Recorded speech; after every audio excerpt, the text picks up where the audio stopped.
কিছু important historical Mughal পিরিয়ডের fact আমি তোমাদের সাথে আজকে শেয়ার করে নেব। আমি তোমাদের সকলের প্রিয় শায়ন স্যার চলে এসেছি আবার একটা নতুন ইম্পর্টেন্ট ক্লাস নিয়ে।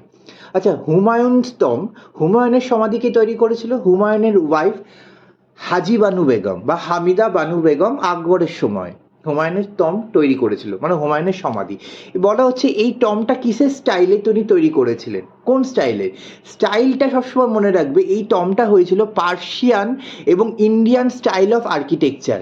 পার্সিয়ান এবং ইন্ডিয়ান স্টাইল অফ আর্কিটেকচার। আচ্ছা, হুমায়ুন একটা শহর তৈরি করেছিলেন যেটার নাম ছিল দিন পানহা সিটি।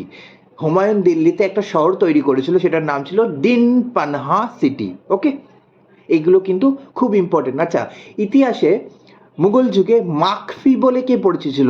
MAKFI মহাকার ক ফয়সী মাকফি। মাকফি বলে ইতিহাসে পরিচিত ছিল ঔরঙ্গজেবের কন্যা জেব উন্নেসা বেগম। মাকফি মানে তিনি ছিলেন বিখ্যাত কবি, poet. She is very famous poet.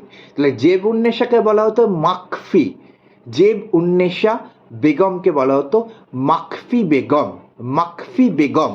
Okay, next তোমাদের সাথে আর একটা ইম্পর্টেন্ট শেয়ার করে নেব। রেড ফোর্ট আগ্রাতে কে তৈরি করেছিল? লালকেল্লা আগ্রাতে আকবর।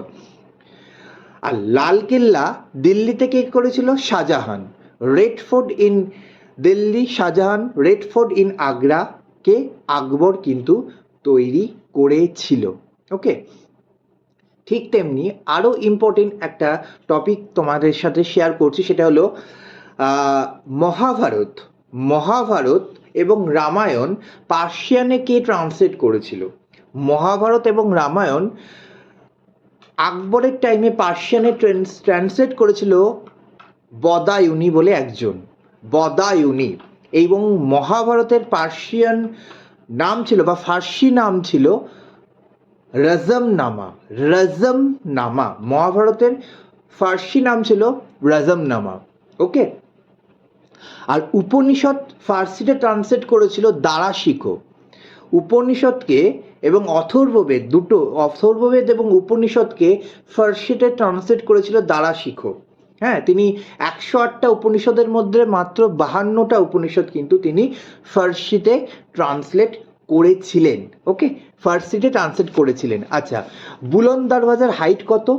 বুলন্দ দরওয়াজা তৈরি করেছিলেন কে? বুলন্দ দরওয়াজা তৈরি করেছিলেন আকবর।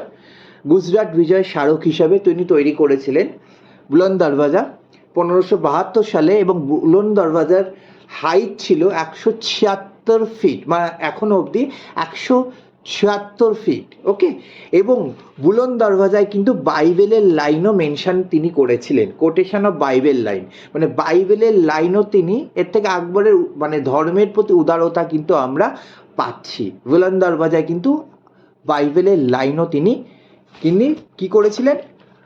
তুমি ট্রান্সলেট করেছিলেন বা সেখানে খোদাই করেছিলেন। ওকে, নেক্সট তোমাদের জন্য আরও একটা ইম্পর্টেন্ট টপিক রেখেছি, সেটা হলো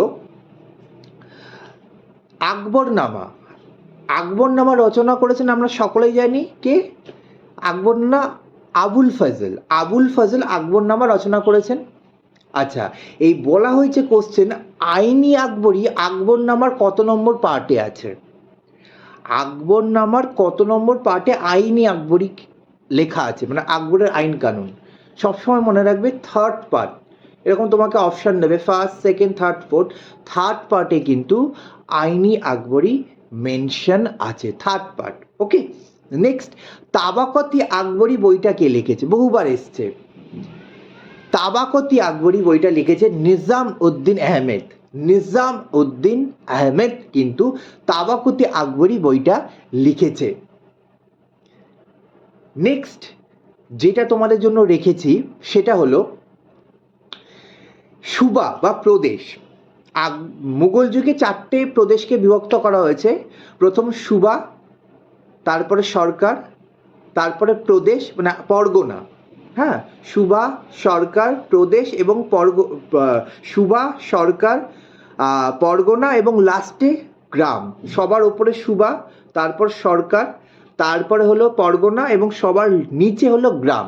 তাহলে ক্রোনোলজি যখন দেবে তখন কিন্তু এইভাবে মনে রাখতে হবে। প্রথম হলো সুবা মানে প্রদেশ, দেন তোমার সরকার, দেন পরগনা, দেন লাস্টে হলো গ্রাম। আচ্ছা, সুবা আকবরের সময় কটা ছিল সুবা বা প্রদেশ? 12টা, পরে সেটা 15টা হচ্ছে বেড়ে। ওকে, শাহজাহানের সময় 19টা সুবা হয় এসছে, এবং আওরঙ্গজেবের সময় কিন্তু 21খানা সুবা হয়েছিল, মানে প্রদেশ হয়েছিল 21খানা।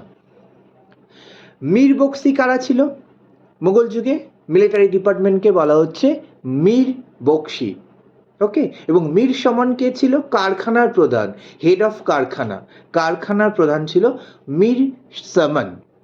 আচ্ছা, আকবর কিন্তু নাগারা বাজাতে খুব ওস্তাদ ছিল। নাগারা মানে ঢোলের মতো ঢং ঢং করে বাজাতো। তাহলে আকবর ওয়াজ প্রফিসিয়েন্ট অফ নাগারা প্লেয়ার বা ইনস্ট্রুমেন্ট। এবং ঔরঙ্গজেব যে খুবই কট্টর মুসলিম ছিল, সে কিন্তু একজন প্রফিসিয়েন্ট বীণা বাদক ছিলেন। হি ওয়াজ প্রফিসিয়েন্ট এ বীণা প্লেয়ার, বীণা বাজক ছিলেন। বীণা বাজাতে তিনি কিন্তু খুবই ভালো বীণা বাজাতে পারতেন বলা হচ্ছে। এগুলো থেকেও কিন্তু ইম্পর্টেন্ট কোশ্চেন আসে। ওকে, এবং আর একটা তোমাদের জন্য রেখেছি, সেটা হলো তোমাদের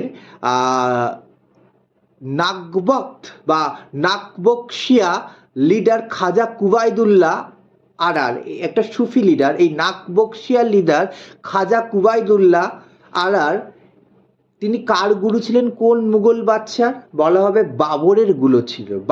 বাবরের গুরু ছিলেন তিনি। ওকে, এবং সেলিম চিশতি ছিলেন আকবরের গুরু। সেলিম চিশতি কার গুরু ছিলেন? আকবরের। এবং ফতেপুর সিক্রিতে কিন্তু সেলিম চিশতিকে সমাধিস্থ করা হয়েছে। ওকে, আজকে এই অবধি ইম্পর্টেন্ট কিছু ট্রিকি কোশ্চেন নিয়ে আবার আমি আসবো নেক্সট ইম্পর্টেন্ট ক্লাসে। ততক্ষণ SMS ডিজিটাল এডুকেশন চ্যানেল থেকে সঙ্গে রাখো। Thank you.